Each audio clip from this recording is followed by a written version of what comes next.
नमस्कार मित्रांनो, तुमचे स्वागत आहे श्री स्वामी समर्थ. मित्रांनो, आज आपण जाणून घेणार आहोत कर्क राशीचं अर्ध महिन्याचं म्हणजे 15 दिवसाचं 15 एप्रिलपासून ते 30 एप्रिलपर्यंत दरम्यानचं राशी भविष्य. या काळात चंद्र, मंगळ आणि शनी ग्रहाचे प्रभाव तुमच्या जीवनात काय बदल घडवणार आहेत तेच आपण आज जाणून घेणार आहोत.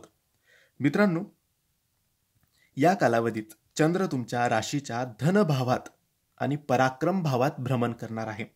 यामुळे आर्थिक क्षेत्रात नवीन संधी निर्माण होतील. काहींना जुनी थकीत रक्कम परत मिळू शकते.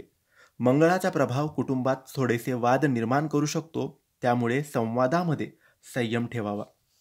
शनी ग्रह तुमच्या अष्टम भावात असल्यामुळे आरोग्याकडे दुर्लक्ष करू नका. विशेषतः पोटासंबंधी त्रास, ॲसिडिटी किंवा मानसिक तणाव तुम्हाला जाणवू शकतो. विवाहित लोकांसाठी हे 15 दिवस मिश्रित परिणामकारक राहतील. जोडीदाराशी संवाद महत्त्वाचा आहे. लहान सहान गैरसमज दूर करण्याचा उत्तम काळ आहे. जे सिंगल आहेत त्यांच्यासाठी एखादी नवीन ओळख विशेष ठरू शकते. पण अजून विश्वासार्हता तपासा. आईच्या आरोग्याकडे लक्ष द्या. चंद्रावर व्रत केल्यास फायदा होईल.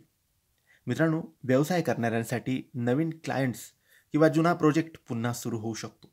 नोकरीत असलेल्या लोकांना वरिष्ठांकडून प्रशंसा मिळू शकते. काहींना जॉब चेंज करायचा असेल तर ते विचार करू शकतात, पण निर्णय नीट विचारपूर्वक घ्यावा. शेअर मार्केट किंवा सट्टा टाळा, कारण धोका होऊ शकतो. मानसिक तणाव वाढू शकतो. ध्यान आणि प्राणायाम याचा सराव खूपच फायदेशीर ठरेल. पचनसंस्था आणि पित्तदोष यावर लक्ष ठेवा. रात्री उशिरा झोपणे टाळा आणि जड अन्न सेवन कमी करा. सोमवारी दूध किंवा भाताचे दान करा. ओम चंद्राय नमः या मंत्राचे 108 वेळेस जप करा. तुमच्यासाठी शुभ तारखा आहेत 17 एप्रिल, 20 एप्रिल आणि 25 एप्रिल.